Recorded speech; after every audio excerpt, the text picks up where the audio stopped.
Yesu ashimwe. Dusangire amajambo dusanga mu gitabo cyo gusubira mu byagezwe igice cya 6 turahera ku murongo wa 6 dushikane ku murongo w'9. Haravuga ngo ayo mabwirizwa ndabategetse uyu munsi azohore ku mitima yanyu, muzogira umwete wo kuyigisha abana banyu, muzoyahoze mu kanwa iyo mwicaye mu nzu, iyo muriko muragenda mu nzira, iyo muryamye n'iyo muvyutse.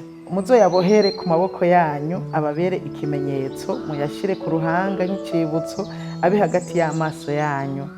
Muzoyandike ku bishimaryango vy'inzu zanyu no ku bikingi vy'amarembo. Dusangirira ijambo rivuga ngo abana bato tubigishe kubaha Imana.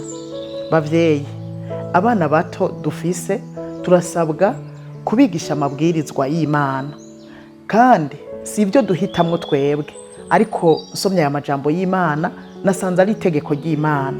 Nkuko tubisomye muri aya majambo y'Imana haravuze ngo ayo mabwirizwa ndabategetse uyu munsi azohore ku mitima yanyu.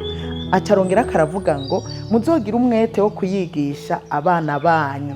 Urumva ajya duhaye itegeko ryo kwigisha amabwirizwa y'Imana abana bacu. Urumva rero si ibyo duhitamwo, ariko ni itegeko ry'Imana. Muvyeyi wese rero aho uri, umumama, umupapa, turafise responsabilité cyangwa turafise inshingano yo kwigisha abana bacu kubaha Imana.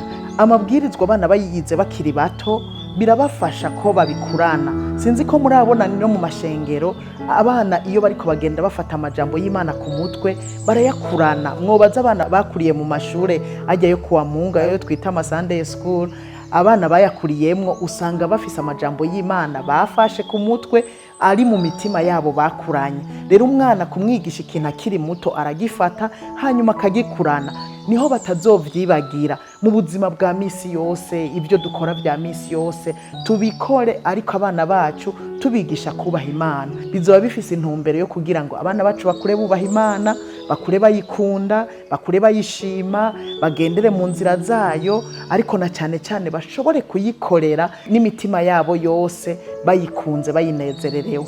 Ndafise akarorero Paulo yarandikiye Timoteyo mu cete kigira 2 mu gice cya 1, ashima Imana kubwiwe yuko iyo amwibutse amusengera ku murango no mwijoro, ngo kuko yibuka ukwizera kuri muri we, ngo kwabanje kuba muri nyokuru, kuba no muri mama wiwe.